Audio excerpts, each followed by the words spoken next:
तिब्बत के पठार से निकलने वाली सिंधु नदी लाखों लोगों की जीवन रेखा है। इसका पानी लुभावने परिदृश्यों से होकर गुजरता है, अपने रास्ते में जीवन का पोषण करता है। ये शक्तिशाली नदी प्रणाली अपनी सहायक नदियों झेलम, चेनाब, रावी, ब्यास और सतलुज के साथ भारत और पाकिस्तान दोनों के लिए बहुत महत्व रखती है।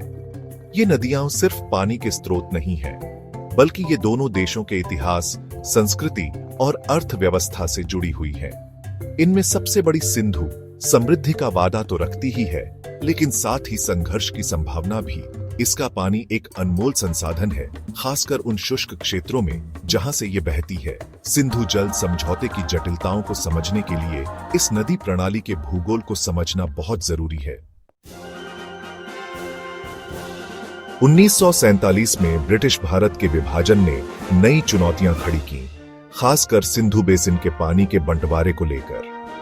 रेडक्लिफ रेखा ने उपमहाद्वीप को विभाजित करते हुए दुर्भाग्य से सिंधु नदी प्रणाली को काट दिया, जिससे कुछ नदियां पाकिस्तान में प्रवेश करने से पहले भारत से होकर बहने लगी। इस विभाजन ने असहमति और चिंताओं को जन्म दिया।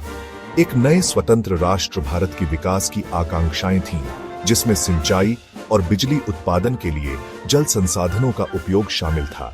अपनी कृषि अर्थव्यवस्था के लिए सिंधु और उसकी सहायक नदियों पर बहुत ज्यादा निर्भर पाकिस्तान को डर था कि भारत उसकी पानी की आपूर्ति को नियंत्रित कर सकता है।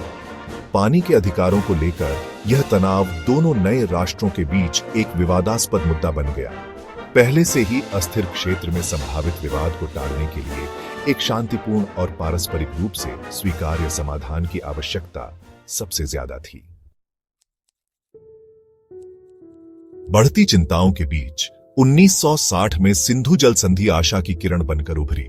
विश्व बैंक द्वारा कराई गई यह ऐतिहासिक संधि बातचीत और कूटनीति की शक्ति का प्रमाण है। इसने 6 नदियों के पानी को एक स्पष्ट सिद्धांत के आधार पर आवंटित किया। पूर्वी नदियां रावी, ब्यास, सतलुज बड़े पैमाने पर भारत को सौंपी गई, जबकि पश्चिमी नदियां सिंधु, झेलम, चेनाब पाकिस्तान को आवंटित की गई। हालांकि संधि सिर्फ पानी के बंटवारे से आगे बढ़कर थी। इसमें भंडारण, सिंचाई के बुनियादी ढांचे और डेटा साझा करने और विवाद समाधान के तरीकों के प्रावधान शामिल थे। संधि के कार्यान्वयन को सुनिश्चित करने और उत्पन्न होने वाली किसी भी चिंता को दूर करने के लिए दोनों देशों के प्रतिनिधियों के साथ एक स्थायी सिंधु आयोग की स्थापना की गई। सिंधु जल संधि को दुनिया के सबसे सफल जल साझाकरण समझौतों में से एक माना जाता है, खासकर भारत और पाकिस्तान के बीच तनावपूर्ण संबंधों को देखते हुए।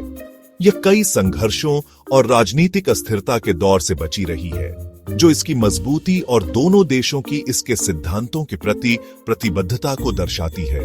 हालांकि इस संधि के आलोचक और चुनौतियां भी हैं। पानी के उपयोग, पर्यावरणीय प्रभावों और 21वीं सदी की बदलती जरूरतों और वास्तविकताओं को दर्शाने के लिए संशोधनों की आवश्यकता के बारे में चिंताएं जताई गई हैं। जलवायु परिवर्तन अपने अप्रत्याशित जल प्रवाह और सूखे और बाढ़ की बढ़ती घटनाओं के साथ संधि की दीर्घकालिक व्यवहार्यता के लिए एक नया खतरा पैदा करता है। इन बाधाओं के बावजूद सिंधु जल संधि सहयोग और शांतिपूर्ण सह अस्तित्व का प्रमाण है। यह बातचीत, समझौते और जल संसाधनों के सतत प्रबंधन के लिए एक साझा दृष्टिकोण के महत्व को रेखांकित करती है, खासकर ऐसे क्षेत्र में जो राजनीतिक तनाव और पर्यावरणीय चुनौतियों से जूझ रहा है। हाल ही में कश्मीर में एक आतंकवादी हमले के बाद भारत ने सिंधु जल संधि को रोकने का निर्णय लिया है, जिससे दोनों देशों के बीच तनाव और बढ़ गया है।